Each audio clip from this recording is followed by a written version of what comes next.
ഇന്ത്യയിലെ പ്രവാസത്തിനും കുടിയേറ്റത്തിനും നൂറ്റാണ്ടുകളുടെ പഴക്കമുണ്ട്. ലോകത്തിൻ്റെ വിവിധ ഭാഗങ്ങളിൽ ഇന്ത്യക്കാർ മൈഗ്രേറ്റ് ചെയ്തിട്ടുണ്ട്. ഇംഗ്ലണ്ടിൽ നിന്ന് ബാരിസ്റ്റർ പഠനം പൂർത്തിയാക്കിയ മഹാത്മാഗാന്ധി ആദ്യമായി തൻ്റെ പ്രാക്ടീസിന് പോയത് സൗത്ത് ആഫ്രിക്കയിലായിരുന്നു. ഗുജറാത്തിൽ നിന്നും സൗത്ത് ആഫ്രിക്കയിൽ കുടിയേറിപ്പാർത്ത ഒരു ഇന്ത്യൻ ഡയാസ്പറ അവിടെ ഉണ്ടായിരുന്നു. ദാദാ അബ്ദുള്ള എന്ന ഒരു കച്ചവടക്കാരൻ്റെ കേസാണ് ഗാന്ധിജി ആദ്യമായി വാദിച്ചത്. കേസിൻ്റെ വിഷയവുമായി ബന്ധപ്പെട്ടാണ് സൗത്ത് ആഫ്രിക്കയിലേക്ക് ഗാന്ധിജി പോകുന്നത്. ലോകപ്രശസ്ത മതസംവാദകനായ അഹമ്മദ് ദീദാത്ത് ഗുജറാത്തിൽ നിന്നും സൗത്ത് ആഫ്രിക്കയിൽ സെറ്റിലായ തലമുറയിൽപ്പെട്ട ആളാണ്. ബ്രിട്ടീഷുകാർ ഇന്ത്യ ഭരിക്കുന്ന കാലത്ത് തന്നെ ഇന്ത്യൻ കമ്മ്യൂണിറ്റികൾ വിവിധ രാജ്യങ്ങളിൽ ഉണ്ടായിരുന്നു. ബ്രിട്ടീഷുകാരുടെ പ്ലാന്റേഷൻ വർക്കിന് വേണ്ടിയാണ് ഇന്ത്യയിലെ തമിഴ് വംശജരായ ആളുകൾ മലേഷ്യയിലെത്തുന്നത്. ഇന്ന് ഇന്ത്യക്കാർക്ക് ഇംഗ്ലണ്ടിലും ഓസ്ട്രേലിയയിലും കാനഡയിലും മറ്റെല്ലാ രാജ്യങ്ങളിൽ നിന്നും ഗോ ബാക്ക് വിളികൾ കേൾക്കേണ്ടി വരികയാണ്. നിങ്ങളുടെ മാതൃരാജ്യത്തേക്ക് തിരിച്ചു പോകണമെന്ന് പറയുന്നു. വലിയ രീതിയിലുള്ള വെറുപ്പ് ലോകമെമ്പാടും രൂപപ്പെട്ടു വരുന്നു. ഇന്ത്യക്കാരെ ആളുകൾ എന്തുകൊണ്ട് വെറുക്കുന്നു എന്ന ചോദ്യത്തിന് ലളിതമായ ഉത്തരങ്ങൾ സോഷ്യൽ മീഡിയയിൽ ലഭ്യമാണ്. നമ്മുടെ വ്ളോഗേഴ്സും യൂട്യൂബേഴ്സും ഈ വിഷയം ചർച്ച ചെയ്തിട്ടുണ്ട്. അവർ പല കാരണങ്ങളും കണ്ടെത്തിക്കഴിഞ്ഞു. അവർ പറയുന്ന ലളിതമായ ഉത്തരങ്ങളിൽ നിൽക്കുന്നതല്ല ഈ വലിയ പ്രശ്നം. ഇംഗ്ലണ്ടിലും ലോകത്തിൻ്റെ വിവിധ ദിക്കുകളിലും ഇന്ത്യയിൽ നിന്ന് പോയി വ്യക്തിമുദ്ര പതിപ്പിച്ച നിരവധി ആളുകളെ നമുക്കറിയാം. സൽമാൻ റുഷ്ദി ഉൾപ്പെടെയുള്ള എഴുത്തുകാരും ചിന്തകരും ഇന്ത്യൻ ഡയസ്പറയിലുണ്ട്. എന്തുകൊണ്ടാണ് ഇന്ത്യക്കാർ മുമ്പെങ്ങുമില്ലാത്ത വിധം ആക്രമിക്കപ്പെടുകയും അധിക്ഷേപിക്കപ്പെടുകയും ചെയ്യുന്നത്? ഇന്ത്യക്കാരെ മൈഗ്രൻ്റായി സ്വീകരിച്ചിരുന്ന രാജ്യങ്ങളുടെ രാഷ്ട്രീയ വ്യവസ്ഥകൾ മാറിയിരിക്കുന്നു. അമേരിക്ക ഉൾപ്പെടെയുള്ള മുഴുവൻ രാജ്യങ്ങളും മൈഗ്രേഷൻ വിരുദ്ധ പോളിസിയുടെ രാഷ്ട്രീയ ലാഭം കണ്ടെത്തുകയാണ്. ട്രംപ് അധികാരത്തിൽ വന്നപ്പോൾ ആഹ്ലാദിച്ച ഇന്ത്യയിലെ വലതുപക്ഷ വിങ്ങിന് തന്നെ വലിയ രീതിയിൽ തിരിച്ചടികൾ അമേരിക്കയിൽ നിന്ന് ലഭിച്ചുകൊണ്ടിരിക്കുകയാണ്. ട്രംപിൻ്റെ അമേരിക്ക ഫസ്റ്റ്, അതോടൊപ്പം മെയ്ക്ക് അമേരിക്ക ഗ്രേറ്റ് അഗെയിൻ എന്ന് പറയുന്ന മാഗ, രണ്ടും കുടിയേറ്റ വിരുദ്ധ രാഷ്ട്രീയ പ്രമേയങ്ങളാണ്. തീവ്ര വലതുപക്ഷ രാഷ്ട്രീയത്തിൻ്റെ എക്കാലത്തെയും ഇന്ധനമാണ് അന്യർക്കെതിരെയുള്ള വെറുപ്പും വിദ്വേഷവും. മെക്സിക്കൻ കുടിയേറ്റം തടയാൻ അമേരിക്കയിൽ ഏറ്റവും വലിയ വാൾ നിർമ്മിക്കുകയായിരുന്നു ട്രംപിൻ്റെ ഒന്നാം ഊഴത്തിലെ വലിയ പദ്ധതി. ലോകരാജ്യങ്ങളിലെ വലതുപക്ഷ ഭരണകൂടവും വലതുപക്ഷ രാഷ്ട്രീയ പാർട്ടികളും എപ്പോഴും ഉപയോഗിക്കുന്ന തന്ത്രമാണ് അന്യർക്കെതിരെയുള്ള വെറുപ്പ്.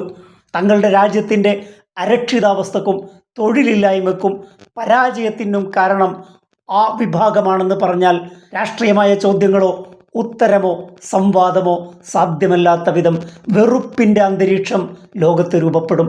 ജർമ്മനിയുടെ പരാജയത്തിനും പതനത്തിനും കാരണം ജൂതരായിരുന്നു എന്നാണ് ഹിറ്റ്ലർ പ്രചരിപ്പിച്ചത്.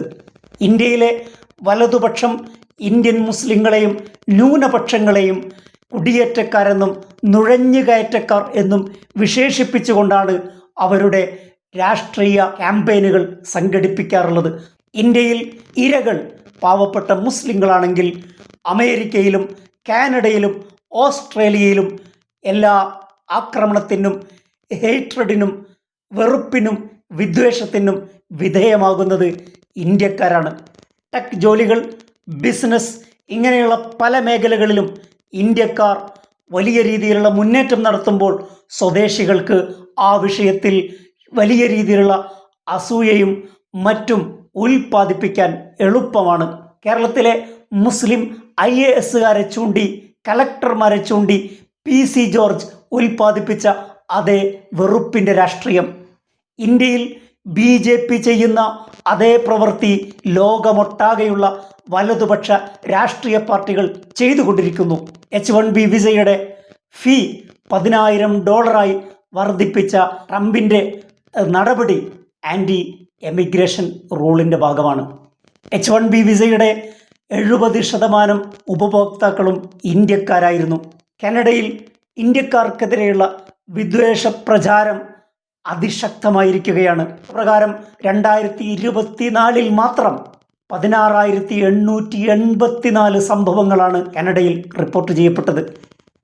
2023 ഇതേ കാലയളവിൽ ഇന്ത്യക്കാർക്കെതിരെയുള്ള ഹെയ്റ്റ് ആക്രമണങ്ങൾ 1163 സംഭവങ്ങളാണ് ഉണ്ടായതെങ്കിൽ 2024 അത് 16,884 വർദ്ധിച്ചിരിക്കുന്നു. അമേരിക്ക ആളുകളുടെ സ്വപ്നഭൂമിയായിരുന്നു. അവരുടെ ഉദാരമായ മൈഗ്രേഷൻ സമീപനവും അതോടൊപ്പം എഡ്യൂക്കേഷനുമായിരുന്നു. രണ്ടിൻ്റെയും കടക്കൽ കത്തിവെക്കുന്ന നയമാണ് ട്രംപ് സ്വീകരിച്ചു കൊണ്ടിരിക്കുന്നത്. മുസ്ലിം കുടിയേറ്റക്കാർക്കെതിരെ ഇത്തരം സമീപനം സ്വീകരിച്ചപ്പോൾ ആഘോഷിച്ചവരാണ് സംഘ് പരിവാർ.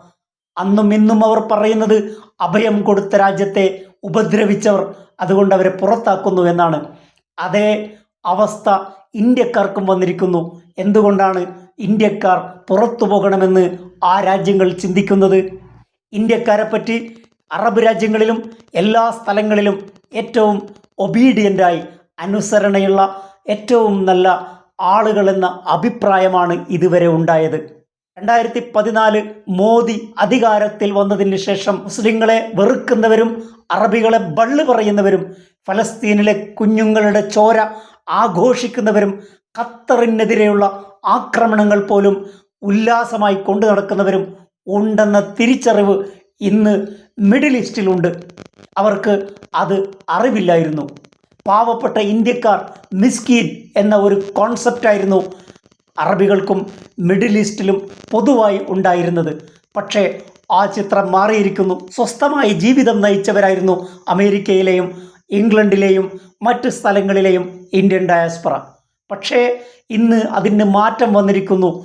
മോദിയുടെ വിദേശയാത്രകൾ, അവിടെ ഒരുമിച്ച് കൂടുന്ന ഇന്ത്യക്കാർ വിളിച്ചുകൂവുന്ന മോദിയുടെ ആ സ്തുതികീർത്തനങ്ങൾ, അവിടെയൊക്കെ ഒരു പൊളിറ്റിക്സ് രൂപപ്പെടുന്നത് അവിടെയുള്ള രാഷ്ട്രീയ പാർട്ടികളും ഗവൺമെൻറ്റും സന്തോഷത്തോടെയല്ല സ്വീകരിക്കുക എന്ന ഒരു തിരിച്ചറിവ് ഇന്ത്യയിലെ രാഷ്ട്രീയ പാർട്ടികൾക്കും നരേന്ദ്രമോദിക്കും താൽക്കാലികമായ രാഷ്ട്രീയ ലാഭത്തിന് വേണ്ടി ഇന്ത്യൻ വംശജരെ, ഇന്ത്യക്കാരെ അവരുടെ സ്വസ്ഥമായ ജീവിതത്തിന് ഹാനി വരുത്തുന്ന വിധത്തിലുള്ള രാഷ്ട്രീയ പ്രവർത്തനങ്ങളും രാഷ്ട്രീയ ക്യാമ്പയിനുകളും ഏറ്റവും വലിയ തിരിച്ചടിയായി എന്ന് നാം മനസ്സിലാക്കേണ്ടതുണ്ട്. സിനോഫോബിയ എന്ന് പറയുന്ന ആ ഭീതി മനുഷ്യൻ്റെ ഉള്ളിൽ എപ്പോഴുമുണ്ട്.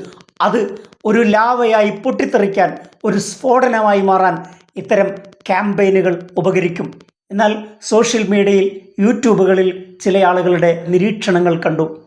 വളരെ ലളിതമായ കണ്ടെത്തലുകൾ. ഇന്ത്യക്കാർ വൃത്തിയില്ലാത്തത് കൊണ്ടാണ് വെറുക്കപ്പെടുന്നത്. എന്തൊരു ലളിതമായ നിരീക്ഷണം.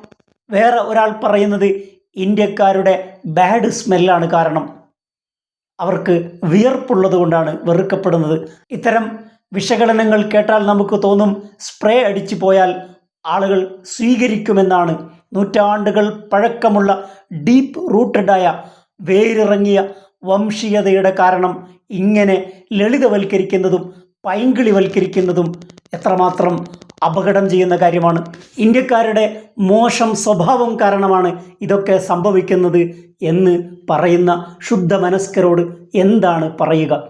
ആക്രമണത്തിന് ഇരയാവുന്നവർ വിദ്യാർത്ഥികളും ഉദ്യോഗാർത്ഥികളും ഉദ്യോഗസ്ഥന്മാരും ഉന്നത നിലവാരം പുലർത്തുന്ന ആളുകളുമാണ്. ഇത്തരം ലളിതവൽക്കരണത്തിലൂടെയോ പൈങ്കിളിവൽക്കരണത്തിലൂടെയോ രാഷ്ട്രീയ സമസ്യകളും ജനങ്ങൾ അഭിമുഖീകരിക്കുന്ന പ്രശ്നങ്ങളും നിർദ്ധാരണം ചെയ്യാൻ കഴിയില്ല.